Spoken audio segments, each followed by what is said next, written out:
Présidentielle 2012. C'est au cœur des états-majors, au plus près des candidats, là où les programmes naissent et les stratégies se fabriquent, que nous vous retrouverons chaque mois pour raconter en images ce grand moment de notre vie démocratique. On part d'une situation simple. Eva était imbattable. Pour ce premier rendez-vous, petit retour en arrière. Vous savez que c'est une femme qui porte les couleurs écologistes. Nous allons vous raconter comment Eva Joly a réussi à devancer son adversaire, Nicolas Hulot. L'écologie de combat, Eva, ça n'est pas l'écologie des coups bas. Vous croyez tout savoir sur le lancement des primaires socialistes? Eh bien, peut-être pas. C'est avec l'équipe de Martine Aubry que nous avons choisi de vous les faire revivre. Au petit théâtre socialiste, baisers volés et furtifs coups de poignard, tactiques et stratégies, passions et chuchotements, tout cela est au programme. Mais ce qui fera la différence, c'est de savoir laquelle d'entre nous peut faire un bon président. Enfin, souvenez-vous, on a longtemps parlé d'une vague bleu marine. C'était il y a quelques mois et bien sûr, nous étions là, comme toujours, en coulisses.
Tout a commencé au congrès de Tours. Ce jour-là, au Front National, le chef historique, le père fondateur, passait la main.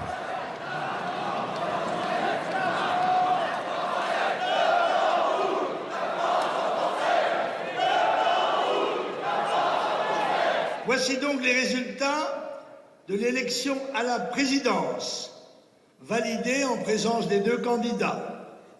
Bruno Gollnisch, 5522 voix, soit 32,35%.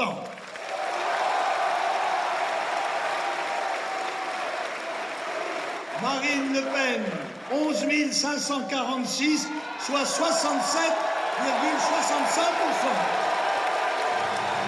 Marine Le Pen est élue présidente du Front National.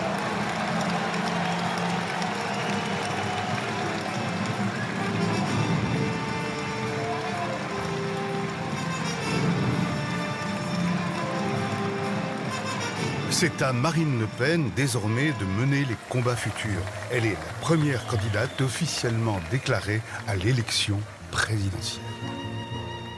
Le père, après 39 ans d'un règne qui a permis à son mouvement de passer du rang de groupuscule aux portes du pouvoir le 21 avril 2002, transmet le flambeau à sa fille.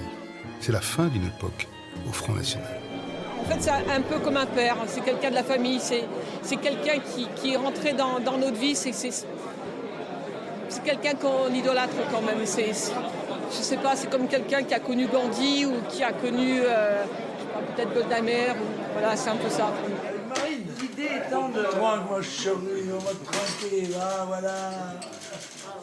Chin chin, allez. Oui, non. 2012. Oui. Carpe diem. Profitons de la journée. Demain, tomorrow is another day.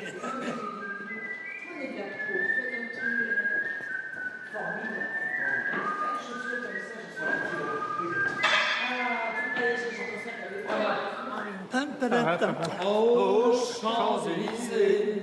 Aux Champs-Élysées, à midi ou à minuit, il y a tout ce que vous voulez. Petit papa, para papa, aux Champs-Élysées. Et avec des gens, vous entendez Je prenne des cours. C'est un prof de chant, mais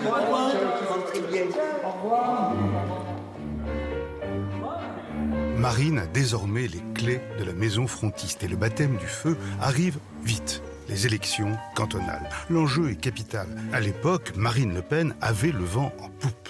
Les sondages l'annonçaient déjà au second tour de la présidentielle. On disait qu'on était à l'aube d'un 21 avril à l'envers. DSK contre Marine. Alors, en ce soir de second tour, on observait avec une grande attention ce scrutin des cantonales qui avait valeur de répétition générale avant la présidentielle. À Nîmes, je pense terminer avec 44-46% face à l'UMP. Oh, c'est bien. C'est bien. Il faisait 29 au premier tour, il fait 46. Là, c'est déjà public, là. Oui. Oui, Frédéric. Tu avais combien au premier tour? Il n'aura pas. Tu passes de 33 à 48. Bravo, bravo, bravo, mon petit. Ça sera la prochaine fois. FN 45. C'est la prochaine fois. PS 54. D'accord, d'accord, ok. 54, 46, Carpentras, confirmé. Ah, yes. Hein, c'est 100% de réussite. Le père dans l'ombre peut bien sourire. Le premier test de Marine Le Pen est réussi. Le Front National est revenu en force sur la scène politique. Après avoir talonné l'UMP au premier tour, la tendance se confirme au second. Le FN s'est imposé comme un sérieux adversaire du parti majoritaire. À l'UMP, on déploie l'argumentaire des tristes soirs de défaite. Ouais, bonjour. Ça va? Cette gauche qui parle constamment du danger FN et tout. Si des électeurs ont voté FN, ils n'ont peut-être pas voté pour nous, mais ils n'ont pas non plus voté pour elle. Oui, mais l'ambiance est plutôt tendue au siège de l'UMP. Jean-François Copé réunit ses troupes pour harmoniser le discours face à la presse. Moi, ce que je vous proposerais de toute façon, c'est que d'abord, on ne fait pas des éléments de langage. On a dit qu'on faisait plus ça parce que chacun qui répète les mêmes mots, c'est ridicule. Néanmoins, Valérie, on ne répète pas les mêmes mots, mais si on peut avoir les mêmes idées, c'est sympa. Même thématique. Et la même idée. Non. Mais donc l'idée, c'est de dire qu'évidemment, nous faisons un score qui aurait pu être meilleur, mais que, deuxième point, les socialistes n'ont pas du tout incarné l'attractivité électorale qu'ils prétendaient, puisqu'il semble qu'ils ne sont pas du tout dans l'objectif des 10 départements supplémentaires auxquels ils aspiraient. Hein. Eux, ils avaient fait de cette élection la rampe de lancement pour la présidentielle. Ils ne sont pas lancés. Hein. Moi, la fusée n'a pas décollé. Ce que je suggère effectivement, mais après c'est vous qui voyez comment vous développez vos trucs. Mais moi je pense qu'on a tout intérêt, et Valérie a complètement raison, sur la partie gauche, de dire que l'une des raisons qui peuvent expliquer que la gauche n'ait pas atteint ses objectifs, c'est premièrement qu'elle est profondément divisée sur les hommes, mais aussi sur le fond. La question nucléaire étant une parfaite illustration des ambiguïtés. Et deuxièmement, je verrais bien qu'on dise que le PS, premier parti réputé d'opposition, est aujourd'hui, à 15 mois des élections présidentielles, incapable de proposer la moindre solution alternative dans aucun des sujets sur lesquels nous travaillons. Ah, le fameux ascenseur de l'UMP. Ascenseur défaillant, la soirée décidément n'est pas excellente pour le parti majoritaire. 20% des voix. Reste, bien sûr, à sauver les apparences. C'est par duplex télévisé et écran interposé que se clôt la bataille des cantonales. C'est quoi ça, la 3? Je suis où là? 2. Non, c'est la 2. Encore la 2? C'est la 2 qui voulait un dernier passage. C'est vrai que c'est honteux d'ailleurs, parce qu'on donne l'avantage à des chaînes, ils sont pas toujours les plus sympas que nous. Oui, mais bon, ils font 8 et 6 millions, quoi. C'est sûr, ça joue. C'est simplement pour ça. C'est sûr. Ah non, là je fais le duplex, là, je peux pas te parler. Je peux. Eh ben, là, je peux rien faire pour toi, là. Tu te débrouilles, tu expliques ce que tu veux, mais là, je démarre. Je démarre, là. Je t'embrasse. Enfin, non, c'est juste pour voir, j'espère que j'aurai le même temps de parole que Martine Aubry de l'autre côté, parce qu'elle... Mais d'abord, moi, je voudrais évidemment dire que les Français ont des inquiétudes très légitimes par rapport à tout ce qui se passe dans le monde. Je ne vous le fais pas dire, monsieur le secrétaire général. Vous avez le Front National qui a choisi l'option classique de l'extrême droite, c'est-à-dire qu'on cogne, on caricature, on met des problèmes au maximum. On invective, on éructe. Vous avez posé un problème, ça prend exactement 10 secondes avec une belle formule. Les résoudre, c'est parfois un peu plus long. C'est un bon professionnel. Donc je crois que tout ça doit être relativisé et doit surtout montrer qu'on doit à la fois avoir entendu le message des Français 5 sur 5, et je peux vous dire que sur ce point, les choses sont très claires. J'ai une pensée pour ceux qui sont élus, et pour certains brillamment élus, y compris dans certains cantons de mon département de Seine-et-Marne.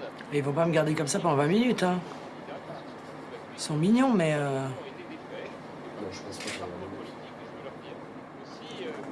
Ça, c'est incroyable, ça, quand même. Marine Le Pen a préparé son intervention pendant près de 2 heures. Elle l'a préparée et peaufinée avec ses proches, avec son père Jean-Marie Le Pen. Elle souhaite après les 15% obtenus au premier tour, transformer l'essai, c'est décrocher des sièges de conseiller général. Caricaturé, aujourd'hui, cette caricature est en train de s'affaiblir considérablement et ça ne marche plus. Je vous annonce ce soir d'ailleurs le premier canton qui vient de tomber dans l'escarcelle du Front National, c'est celui de Carpentras, je vous le dis parce que je crois que c'est symbolique compte tenu de la manipulation dont le Front National avait été victime. Je pense donc que le Front National s'installe très durablement et à des niveaux très hauts dans la vie politique française et qu'il va donc falloir dans l'avenir compter sur lui. Nous échouons parfois à quelques centaines de voix, encore un petit peu d'effort, un petit coup de boutoir, et le système définitivement s'effondrera. Le Parti socialiste, avec plus de 35% des voix, est le grand gagnant de ces élections. Un PS qui voit en ce printemps tout lui sourire. 3, 2, 1. François Mitterrand est élu président de la République. Émotion et souvenir. La célébration de la victoire de mai 81 laisse augurer une autre victoire, celle de 2012. Mais la fête tourne court.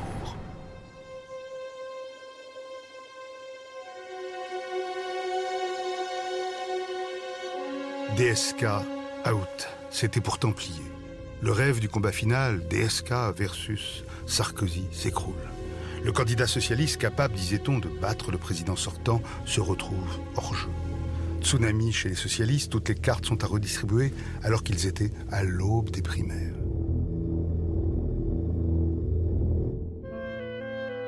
Et les primaires, ce fut aussi le choix des écologistes pour désigner leurs candidats. En ce mois de juin 2011, la campagne battait son plein entre les deux principaux rivaux, Eva Joly et Nicolas Hulot. Tous deux inauguraient un exercice très délicat. Comment s'imposer sans trop s'opposer pour assurer par la suite le nécessaire rassemblement. Pas évident. Une série de débats organisés pour les départager illustre la complexité de la manœuvre. J'ai dit que Nicolas était trop consensuel. Je l'assume. Je pense qu'il est parfois un peu naïf. C'est un débat. Mais demain, je pourrais soutenir un écologiste trop consensuel ou trop naïf. Par contre, Nicolas, la caricature que tu fais de mes idées ne donnera à personne envie de voter pour moi. L'écologie de combat, Eva, ça n'est pas l'écologie des coups bas. Ces échanges sont dévastateurs pour l'écologie. Je me suis plié à une discipline et j'ai demandé à ma propre équipe de ne jamais souscrire à la facilité des mots. Quelques jours après le débat, l'inquiétude s'installe dans l'équipe de campagne de Nicolas Hulot. Leur candidat n'est pas un professionnel rompu à la lutte politique. A-t-il bien fait de riposter de manière aussi frontale à l'attaque d'Eva Joly? Et ben voilà, ça y est, la vie est belle. Bonjour. Est-ce que vous pensez que Nicolas doit aussi aller à l'offensive, notamment sur le nucléaire, sur lequel, quand elle avait lancé sa campagne, elle avait clairement dit qu'il ne fallait pas sortir du nucléaire jusqu'à ce que Jadot la reprenne en main sur ce sujet-là, et elle a fait évidemment un demi-tour gauche-gauche très rapide. Est-ce qu'on a intérêt à ressortir ça? Elle fait des allers-retours en fonction de ce que lui disent ses équipes, mais spontanément, on voit qu'elle n'a pas le discours écolo. Est-ce qu'on y gagne à aller la chercher, à rappeler un certain nombre de phrases qu'elle a eues? Et est-ce qu'on a intérêt à la laisser à continuer à dire, nous les écologistes, depuis 30 ans, on porte le da-da-da-da-da-da-da-da? Je pense qu'il ne faut pas être à l'offensive agressé. Par contre, il faut avoir quelques cartouches éventuellement que... Mais il les sortira si tu lui donnes, Nicolas. Dès qu'il est déstabilisé, énervé, il cogne. Si justement il est agressé. Pardon, Mathieu? Par exemple, la phrase l'écologie de combat, c'est pas l'écologie de Cuba, etc. Enfin, je sais pas ce que vous en avez retenu, vous. Moi, je pense que c'est plutôt des choses comme ça. C'est pas Nicolas, faut pas qu'on l'emmène sur des terrains comme ça. Non, mais je suis d'accord avec toi, d'autant qu'il l'a mal dit. Il l'a dit à contre-temps et il l'a mal dit. Il l'a mal dit parce qu'il le sent pas. Voilà, c'est ça qu'il faut. C'est pas son. Bien entendu qu'il le sente pas, parce que c'est pas pour ça. Oui, d'accord, mais. Il y a déjà 1000 hommes politiques comme ça en France. C'est pas la peine qu'on lui mette dans la tête de réagir comme les autres. On est tous d'accord. C'est d'ailleurs toute la question. C'est justement si on lui donne les billes. Le problème qu'on a avec Nicolas, c'est qu'il peut être surdéstabilisé pour des trucs qui nous apparaissent mineurs.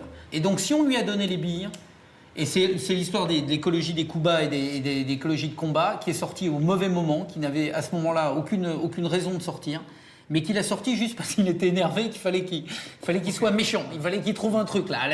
Voilà. Et donc, la question, c'est plutôt, est-ce qu'on lui donne ou pas ses billes? Parce que moi, je crains qu'il ne les utilise pas à bon escient. Donc il faut peut-être qu'on décide de ne pas lui donner. Voilà.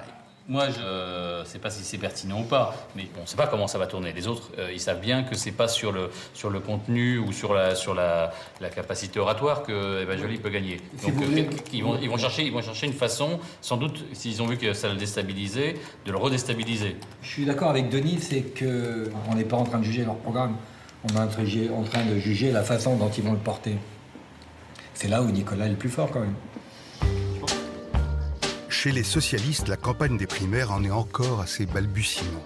Pour la première fois de son histoire, le PS donne à tous ceux qui le veulent la possibilité de choisir son candidat à l'élection présidentielle.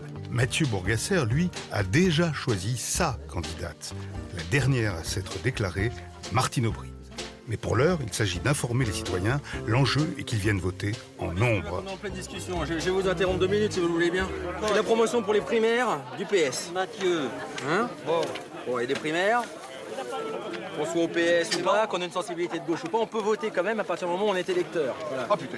Oh là là, ça y est, ça énerve. Alors, il va partir là, il va courir. Socialiste, communiste, machin, vous êtes tous dans le même sac. Tous des mafieux, tous des... Non, attendez, vous avez vu ce qui se passe là?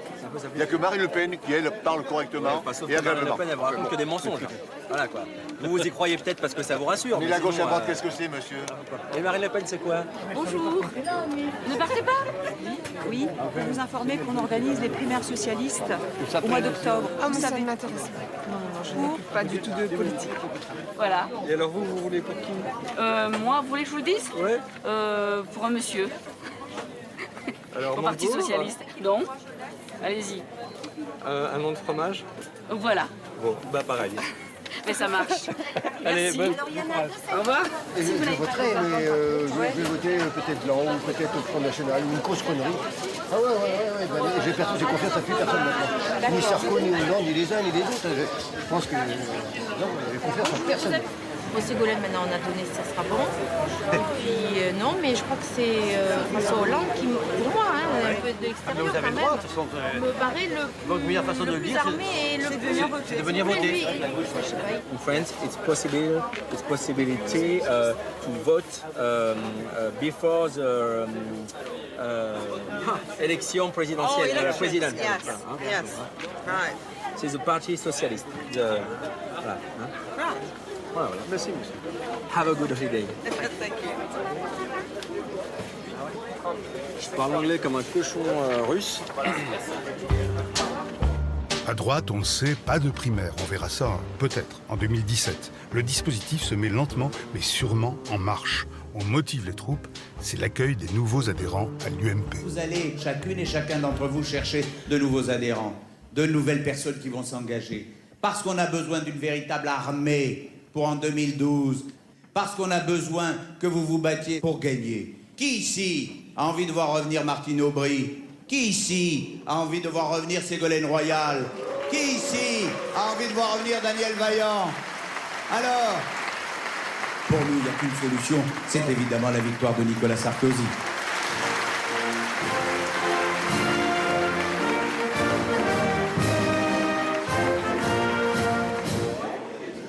Au siège du parti, on recrute, on réunit, on informe, on explique. Et pourquoi vous êtes venu à l'UMP? Parce que le Front National, vous ne vous sentez plus en phase avec eux par rapport à la sécurité, vous n'avez pas de proposition concrète pour la France? Vous avez entendu, monsieur dit, que le Front National n'avait pas des propositions concrètes en matière de sécurité. Moi, je suis élu d'un territoire, le 18e. J'ai le trafic de drogue, j'ai la prostitution, j'ai les joueurs de bonne taux, il y a plein de choses qui s'y passent. Et vous allez voir que dans les semaines et les mois qui viennent, il y aura plus en plus de policiers sur le terrain parce que ce qui est important, c'est aussi de défendre physiquement le trottoir de la République. Mais c'est vrai que la délinquance change. De plus en plus jeune. Excusez-moi mesdames, mais de plus en plus de femmes. J'ai une question. Ne pensez-vous pas que sur le parti UMP, il y a aujourd'hui une dérive droitière pour une partie qui amène peut-être à, je dirais, ajuster le Front National? Il n'y a pas de dérive. Il y a des gens qui s'expriment. Si l'on veut que des immigrés qui aspirent à devenir français puissent s'assimiler dans notre société, il faut d'abord qu'on soit capable de les faire adhérer à notre projet national. Et pour pouvoir les assimiler, eh bien, il faut lutter contre l'immigration clandestine. Donc, sur ce volet-là, sécurité et immigration, vous le voyez, il y a une différence avec Marine Le Pen. Du côté de Nicolas Hulot, à 2 jours du résultat du premier tour, on peaufine la stratégie à suivre pour se différencier sur le fond d'Eva Joly. Samedi, 14h on l'enlève et à 15h je suis sur l'eau. Je suis coiffé. Elle va tenter, comme on l'avait plus ou moins supposé, de t'ennuyer sur le passé et sur les procédures. Les multinationales, le Grenelle, et puis la procédure, vous n'avez pas été clair. Ce qui est quand même un peu petit, c'est pas une attaque directement sur le fond et sur le projet. Toi, tu te projettes dans l'avenir. Oui, mais quand même, Eva, on a quelques différences entre nous, et j'espère que les militants vont les sentir et vont voir que, selon telle ou telle candidature, eh bien, ce ne sera pas tout à fait le même projet. Et de dire que ce qui fait le noyau de l'analyse des écologistes, c'est quand même qu'il y a d'abord une crise globale, tu l'as dit d'ailleurs, environnementale, alors qu'elle joue plutôt une sorte de social-démocratie éclectique, où il y a enfin, c'est un peu le développement durable, l'environnemental, le social et l'économique. On va essayer de mélanger tout ça. Est-ce que tu dis, oui, bien sûr, il y a tout ça, c'est important, l'économique et le social, mais jusqu'à présent, l'environnemental a toujours été minimisé par rapport aux deux autres.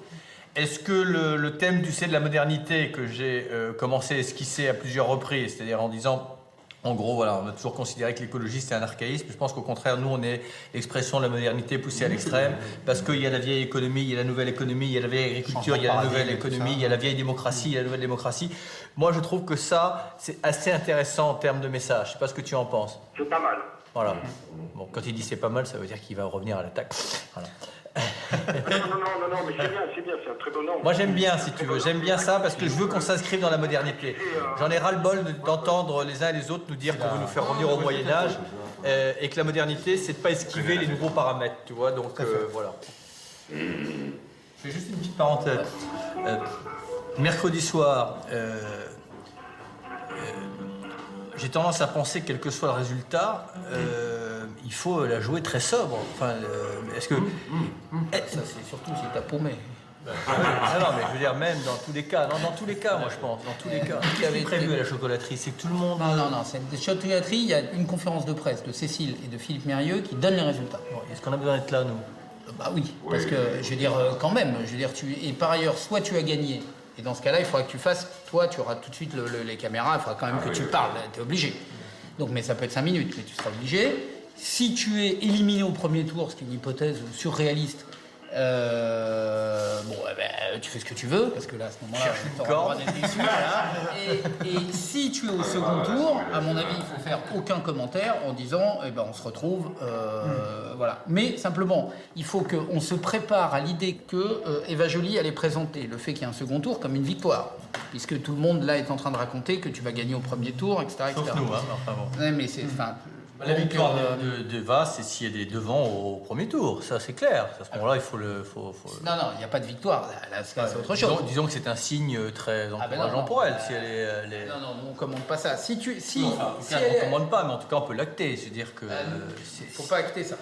Si elle est à 47, mettons, et toi à 44, tu n'actes rien du tout. Tu dis que maintenant, il y a un second tour et que tu n'actes ni... Non, parce que si on se met déjà en situation à dire, elle a fait... On part d'une situation simple. Eva était imbattable au départ. Elle avait le mouvement, on nous expliquait partout dans la presse qu'elle avait tous les cadres avec elle, la candidate naturelle, elle était là depuis 3 ans. Il y a un garçon que je connais bien qui s'appelle Yves Cochet, Oui. qui avait parlé du tsunami Hulot. C'était la candidate du marketing. C'est la candidate du marketing. Et le tsunami, ça se transforme en petite vaguelette. Mais attends, mercredi soir. Non, mais bon. Mais en attendant ce fameux mercredi, il faut d'abord en passer par l'épreuve fastidieuse du dépouillement. Le résultat est encore inconnu, mais il est là, caché, tout près, du côté du bureau de poste, à l'adresse BP 10164, Paris CEDEX 10. Ça n'a pas changé, c'est comme il y a 5 ans. Bonjour, on vient chercher les gros paquets du vote pour la primaire des écologistes. Allez, c'est parti. Allez, premier. Entre 8 et 10 000 lettres, ce serait conforme aux statistiques. C'est surtout que ça... Allez, donc 6. C'est bon, donc ça c'est le 7e. 8. Ah, c'est bon, 9. Là, tout le monde rigole, sauf ceux qui dépouillent. Hein. Ah, bah là, oui. Léa, elle est en train de déprimer. Bon, alors. Le problème avec les écolos, c'est que personne n'a de bagnole. Donc, on a les sacs, mais on n'a pas les voitures. On aurait dû le faire en tricycle, ça aurait été simple. J'avais anticipé tout bien, quoi. Le taxi a été annulé, donc là, on se retrouve comme des ânes avec nos sacs devant la poste. Et voilà, et Léa a commandé un nouveau taxi. Ils nous ont plantés, donc voilà. Mais bon, 80%, minimum 80% de votants, c'est remarquable. Près de 25 000 adhérents et sympathisants ont voté par correspondance ou par Internet. Le scrutin est un succès.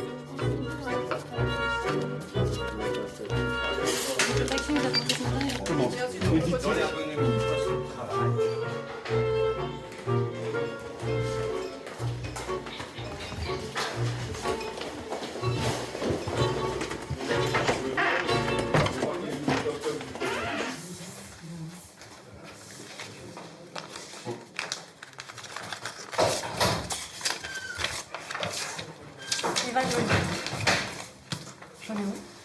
Tu en fais des temps.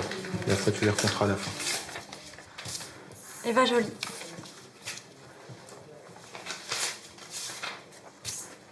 Eva Joly. Eva Joly. Eva Joly. Nicolas Hulot. Eva Joly. Nicolas Hulot. Eva Joly. Eva Joly. Pour les militants et mandataires des différents candidats, la surprise est totale. Nicolas Hulot était jusqu'alors le grand favori. En général, elle est toujours en tête, proche de 50, au-dessus, en dessous. Il n'y a pas de conteste sur le fait qu'elle est devant, et elle est plus ou moins autour de 50. Ouais, c'est moi. Bon, pour l'instant, elle passe au premier tour. Sur 1000. On vient de passer les 1000, elle doit être à 52, 3, 4, c'est autour de ça. Tout le monde est surpris. Mathieu fait bien la gueule. Je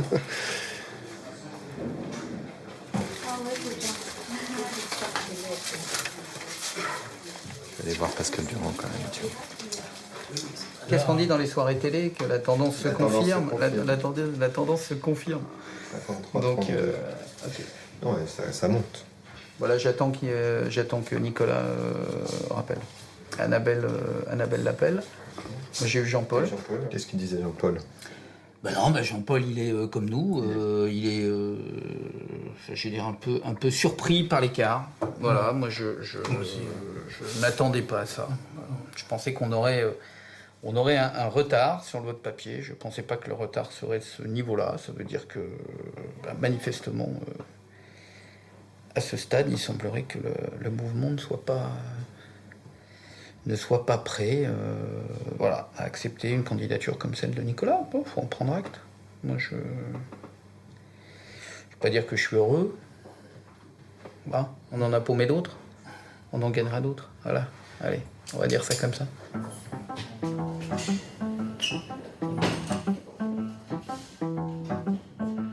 C'est mercredi. On prépare l'annonce des résultats.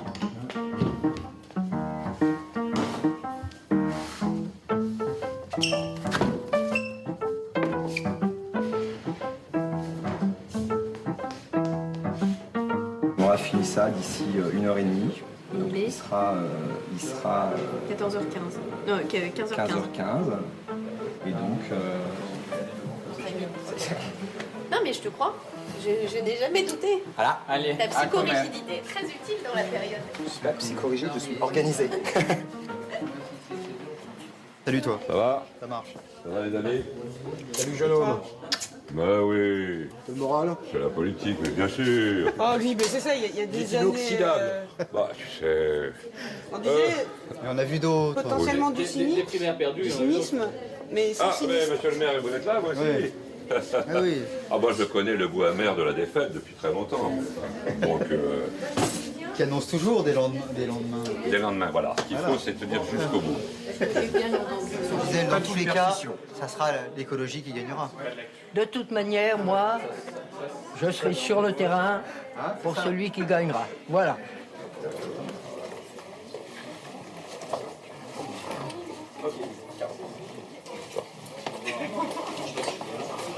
Faut oublier, on était quoi? On était à 25% au départ. Donc voilà, il y avait une marge de progression, il y avait 25% qui n'ont pas voté.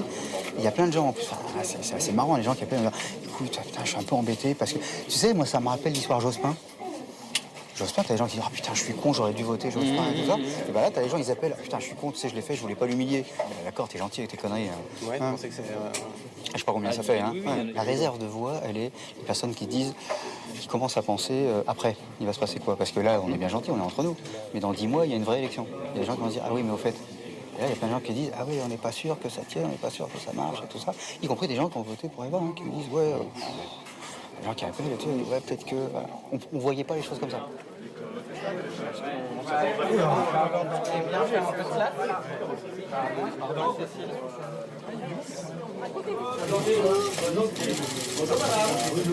Les résultats du premier tour de la primaire de l'écologie sont les suivants. Nicolas Hulot a obtenu 10 163 voix, soit 40,22%. Eva Joly est donc largement en tête avec 49,75% des voix et frôle la qualification dès le premier tour à 63 petites voix près. Sa victoire est inéluctable. C'est-à-dire d'avoir des spectateurs. Chez les socialistes, en ce mois de juillet, on commence tout juste à s'affirmer. À Avignon, il leur fallait séduire à nouveau les cœurs du monde culturel qui, traditionnellement, battent à gauche. Alors on promet. Martine Aubry annonce qu'elle augmentera le budget de la culture, si elle est élue, de 30 à 50%. Et ce fut le début d'un étrange ballet sur la route des festivals. François Hollande et Martine Aubry ont joué au chat et à la souris. C'est très bien ça. C'est très bien, il est très très bien cet article. Non, Hollande ne vient pas à la maison du Hof ce matin. En fait, voilà. Les états-majors se sont appelés hier et voilà, il viendra cet après-midi. Ça semblait, même sur un plan médiatique et au nom de la crédibilité de la primaire, d'avoir sur le même trottoir au même moment tout le monde, c'était un peu compliqué. Bonjour, Mathieu Bourgasser auprès de Martine Aubry. Je venais vers vous pour savoir s'il était envisageable, on va dire vers 12h15, 12h30, que Martine fasse une petite visite à la maison du Hof. Voilà. On mettra les journalistes ici. Et elle vient à pied. Elle vient, on va faire la dépose juste au niveau du village Hof. D'accord, ok, super. Comment? Il me dit que Hollande vient à 10h45 rencontrer des jeunes compagnies en face. Me dit-il. Putain.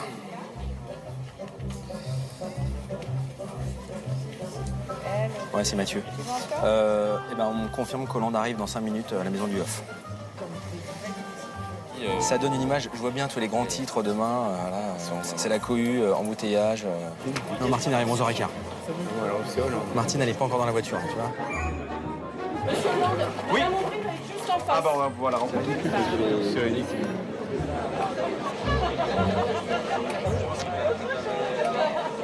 Allez, on s'écarte un peu. Madame Aubry, bonjour. On va se voir, on va se voir. Non mais François Hollande est juste là. Je sais qu'il est au off, mais on va se voir juste après. Voilà. Vous êtes content? La culture, c'est d'abord le lien entre des générations, c'est d'abord l'apport que chacun donne à notre civilisation par la culture, par la trace qu'il va rester. Et c'est pour cela que Avignon est un lieu si particulier.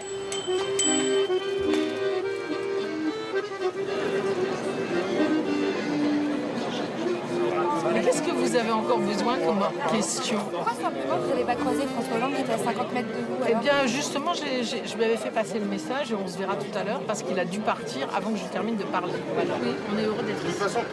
Heureux, certes, mais l'exercice est vraiment décidément délicat.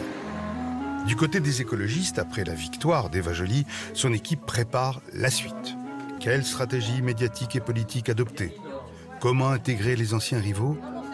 Comment travailler avec le parti dirigé par Cécile Duflot? Eva a rencontré Cécile jeudi dernier. Moi, je l'ai rencontrée dans la foulée, en fait. Plusieurs choses assez inquiètes, finalement, de ce que pourrait être la réaction de l'équipe proche de Nicolas. Elle voudrait que les choses puissent se passer en confiance. Je ne l'ai pas senti totalement rassuré, en fait. Voilà, donc il y a des affaires à régler très très vite, hein, comme les questions du financement de la campagne. Et ces affaires-là, elles nécessitent qu'il y ait une coopération, une transparence, une très forte confiance entre le mouvement et la candidate. Donc, si vous voulez dire un mot sur la rencontre avec Cécile, je ne sais pas, ou si... Bon, je dirais que la première partie de notre conversation était assez froide, parce que nous nous sommes dit des choses... bon, pas très agréables, c'est-à-dire moi, je lui ai dit que je trouvais que les commentaires sur le fait que ce vote était dû d'un vote affectif, que les militants souhaitaient me protéger contre une trop grande défaite, qu'il y a peut-être une autre façon de voir ça.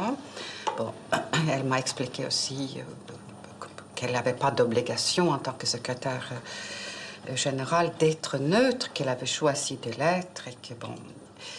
Bref, après ce passage-là, nous sommes convenus de travailler ensemble et elle m'a assuré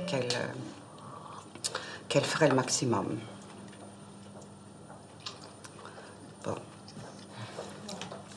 Tu es la surprise de cette primaire.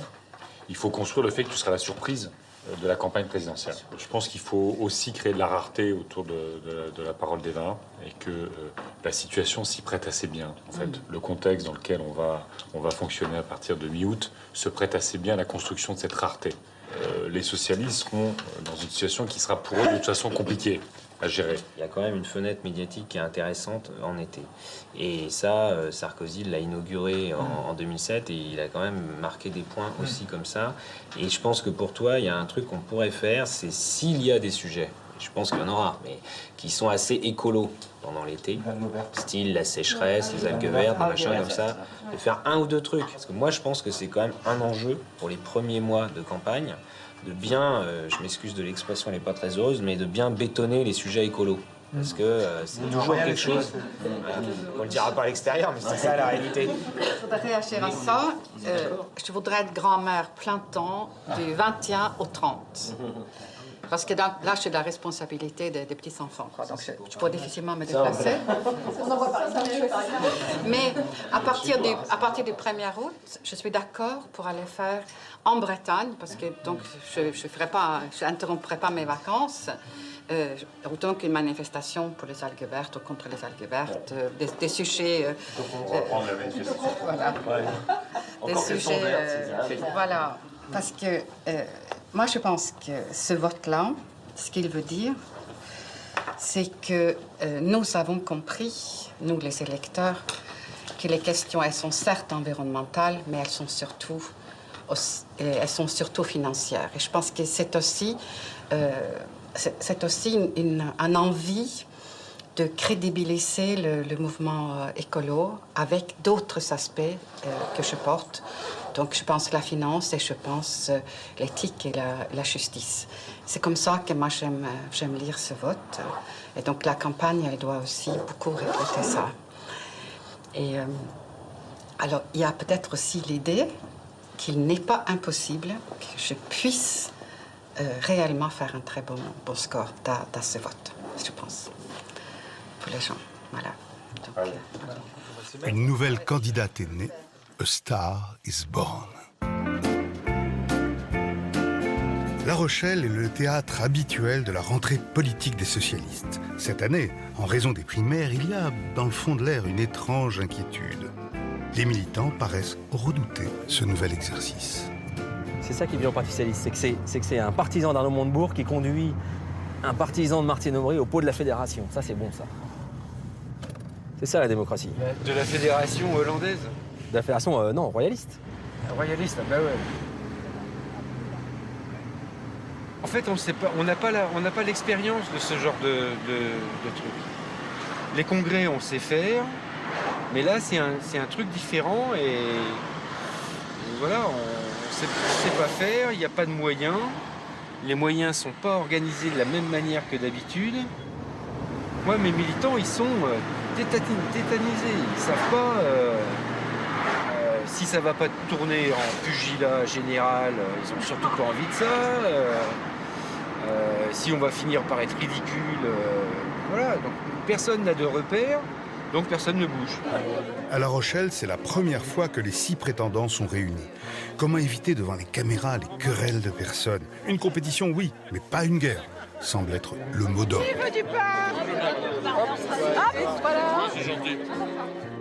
C'est loin des journalistes que chaque camp rassemble les siens. François Lamy est le directeur de campagne de Martine Aubry. Il réunit ce matin les principaux soutiens de la candidate. Parlementaires, élus départementaux et régionaux, ils sont là, ils sont tous là. Martine a beaucoup d'exigences vis-à-vis d'elle-même, de travail, beaucoup d'exigences bien entendu avec ceux qui travaillent avec elle, et donc a beaucoup d'exigences aussi vis-à-vis de vous, par rapport au travail que vous allez mener. C'est pas les sondages qui vont prendre la décision, ce sont les Français en connaissance de cause, et donc il ne faudra pas avoir peur. À partir du moment où il n'y a pas d'attaque contre les personnes, à partir du moment où on ne cherche pas à dénaturer les positions des uns et des autres, il n'y a pas de crainte à avoir, à affirmer des différences, parce que des différences, il y en a. Au premier tour, la moitié des électeurs, pour François Hollande, pour Martine Aubry et pour Ségolène Royal, indiquent qu'ils sont sûrs de leur choix. Par voie de conséquence, l'autre moitié des électeurs indiquent qu'ils sont susceptibles de changer de choix. Cet élément-là montre que le vote n'est pas à ce jour cristallisé. Tout se joue dans les 50 jours qui sont devant nous. Nous faisons attention à ce qu'il n'y ait pas de tension. Mais nous sommes dans un moment de primaire, donc il y a des débats. D'ailleurs, nous souhaitons tous qu'il y ait des débats sur les idées. Nous avons un socle commun qui est notre projet, mais nous pouvons ensuite avoir quelques différences. Je crois que c'est bien de pouvoir en parler de manière claire. Vous savez que tous les candidats ont décidé et ont signé sur l'honneur l'engagement de soutenir le vainqueur du scrutin. C'est une force que nous n'avons pas connue dans le passé. Et je vous fais une promesse, et c'est même une garantie. Il ne peut pas y avoir dans la primaire des partis de gauche, la primaire citoyenne, il ne peut pas y avoir de 21 avril 2002. Voilà, car le vainqueur sera forcément socialiste. Je suis socialiste avant tout. Voilà. D'accord. Et au deuxième tour, je soutiendrai celui ou celle qui sera le mieux placé. D'accord. On est surtout d'accord là-dessus.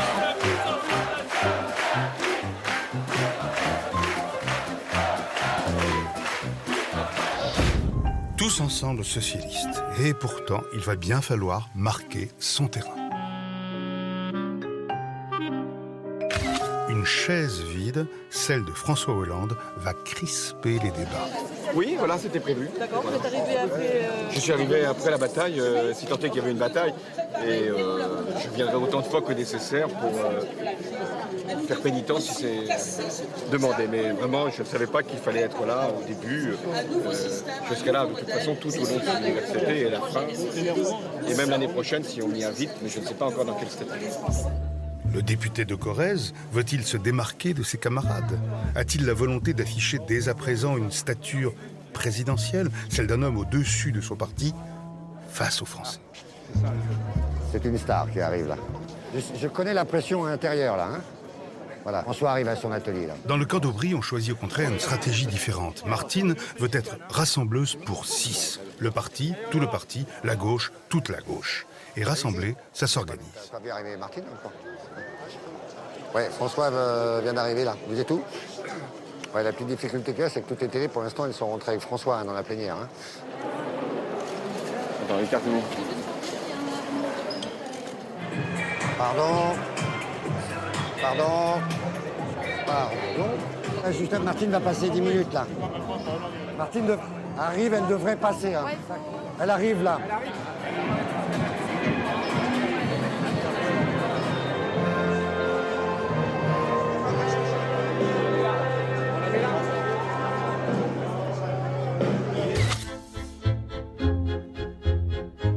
Émouvante love story socialiste que rien ne doit ternir, y compris les lazzi d'une presse décidément rétive aux histoires d'amour.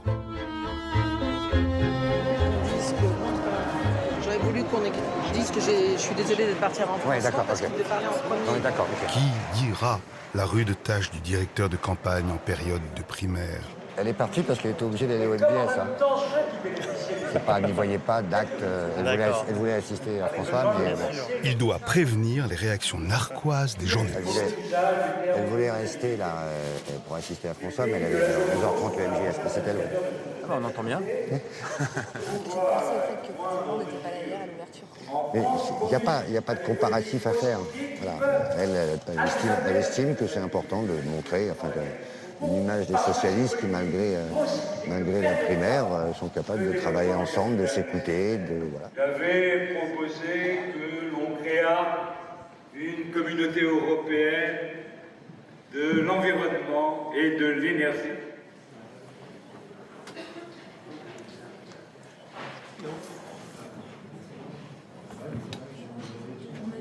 Bon, je suis prêt, moi.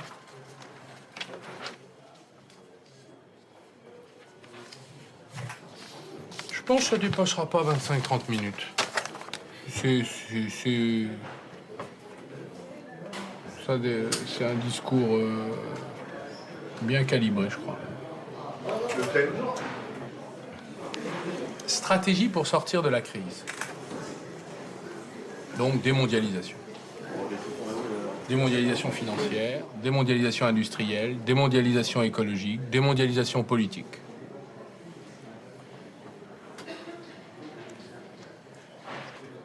Il y a une recomposition qui est en train de se faire.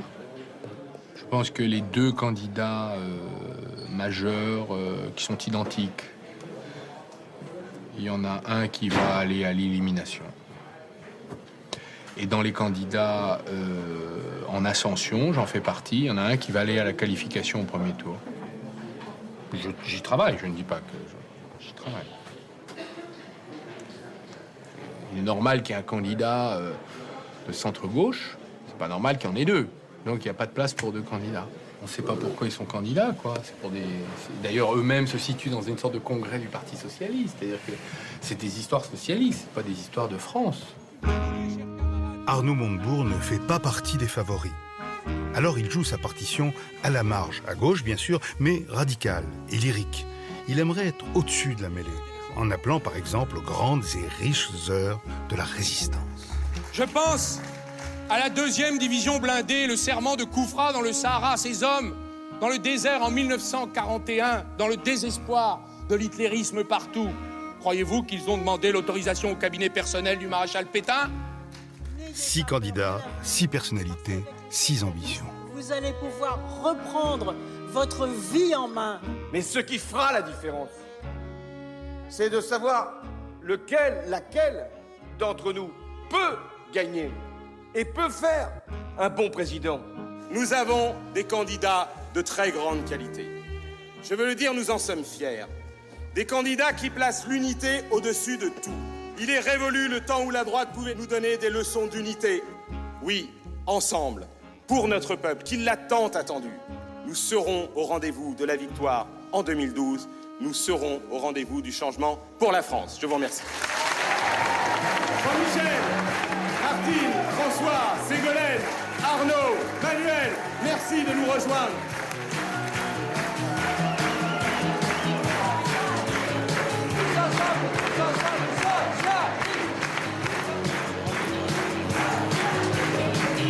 Tous ensemble socialistes et tous en scène pour la photo de famille.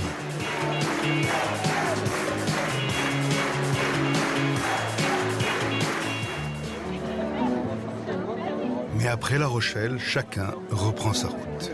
Parlons aux Français de ce qui les intéresse et recréons l'espoir dont le pays a besoin. Parce que si... Et vous allez manger où?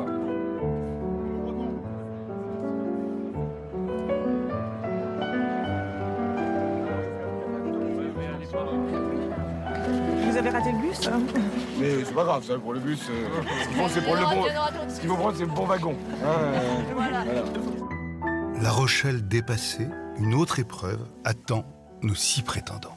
Bonsoir à toutes et à toutes. Arnaud Montebourg. Le premier débat, quelques semaines plus tard, donnera une image positive des primaires socialistes. Sur le plateau, le fond de l'air est grave. On est là pour parler de la crise et des moyens d'en sortir. Ce soir, je veux dire aux Français, je comprends votre inquiétude. Notre pays va mal. Notre pays traverse une crise économique et financière sans précédent. Je sais que vous êtes inquiet. Chaque jour, vous vous demandez si votre banque ne va pas faire faillite. Vous qui avez perdu et qui avez peur de perdre encore. Nous sommes dans un moment décisif, chacun l'aura bien compris. Une crise frappe, elle est lourde. 5 millions de téléspectateurs, dignité, sérieux, un triomphe. Mais qui n'empêche pas quelques passes d'armes. Ça y est, très bien, j'ai obtenu ma réponse. François, et nous sommes tous d'accord. Non, nous ne sommes pas d'accord. Nous ne sommes pas d'accord. Je le croyais. C'est pas parce que nos courbes se croisent à un moment donné que nous sommes d'accord. Comment Martine, François, Ségolène, Arnaud et les autres réussiront-ils à se départager? Qui sera l'heureux élu du camp socialiste? Réponse au prochain épisode. Le mois prochain, nous suivrons aussi les premiers pas de la candidate Eva Joly, ceux également de Jean-Luc Mélenchon sous la bannière du Front de gauche. Résistez! Ne cédez jamais! Résistez! Ça va tout le monde là? Et à droite, comment Jean-François Copé réussira-t-il à mettre en musique la campagne d'un candidat dont le nom brûle les cœurs et les lèvres? Un candidat, Nicolas Sarkozy, sur lequel les nuages pourtant s'amoncellent dangereusement. Un candidat parfois délégitimé par certains en son propre camp, troublé par les victoires d'une gauche qui, c'est historique, bouscule le Sénat. Oui, le Sénat, Bastille ordinaire de la droite, vire à gauche. Notre histoire est vraiment, plus que jamais, à suivre.